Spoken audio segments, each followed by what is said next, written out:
तांडूर के साबिक रुकन असम्बली पायलट रोहित रेड्डी ने इंतबा दिया है कि अगर अदावत के जरिए तांडूर की तरक्की में रुकावट को बर्दाश्त नहीं किया जाएगा। पायलट रोहित रेड्डी ने आज तांडूर में वाक़ अपनी रिहाइशगाह पर मीडिया से बात की।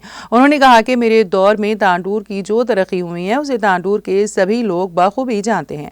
उन्होंने कहा कि हल्के असम्बली तांडूर की हमाजहत तरक्की के लिए 1670 करोड़ के फंड्स की मंजूरी करवाई गई, लेकिन कांग्रेस हुकूमत सियासी चाल के जरिए इस हल्के में तरक्याती कामों को रोकने की कोशिश कर रही है। उन्होंने कहा कि हम हल्के में जो काम लाए हैं और जो काम शुरू किए हैं उनको रोकने की कोशिश करना तरक्की की राह में रुकावट है। उन्होंने कहा कि मैंने इस इलाके की तरक्की के लिए फंड्स के हुसूल के लिए बहुत मेहनत की है। उन्होंने कहा कि इस हल्के में जो तरक्की हुई है वो 40 साल से नहीं हुई। మేము ఎన్నడూ కూడా ఏ రోజు కూడా మేము అదిరింది లేదు, బెదిరింది లేదు, దడిసింది లేదు, భయపడ్డది లేదు. అది తాండూరు ప్రజలకు అందరికీ కూడా తెలుసు. ఈసారి కూడా మళ్ళీ అటువంటి పరిస్థితులు రానియకండి. మేము స్వాగతిస్తా ఉన్నాం. ప్రజలు ఇచ్చిన తీర్పుని మేము శిరస వహిస్తా ఉన్నాం, స్వాగతిస్తా ఉన్నాం. మీరు కూడా మా పద్ధతిలోనే మీరు కూడా ప్రజల కోసం పనిచేయండి, తాండూరు అభివృద్ధి కోసం పనిచేయండి.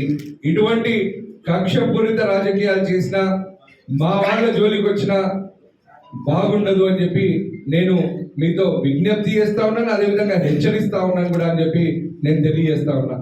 అంతేకాదు మా గౌరవ ముఖ్యమంత్రి మా కేసీఆర్ గారు, మా పార్టీ అధినేత గారు కూడా ఒకటే విషయం చెప్పినారు.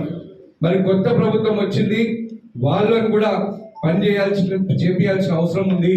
మరి వాళ్ళు ఎన్నో గ్యారంటీ స్కీములు, 6 గ్యారంటీ స్కీములు అని చెప్పి ప్రజల ముందుకు తీసుకెళ్ళారు. మరి ప్రభుత్వం ఏర్పాటై ఇన్ని రోజులైంది. 9వ తారీఖు రోజే రైతు బంధు వేస్తామన్నారు.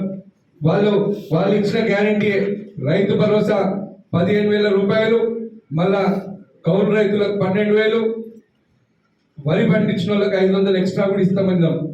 9వ తారీఖు ఇది కంపల్సరీ చేస్తామని చెప్పి మీరు చెప్పిన మాటనే.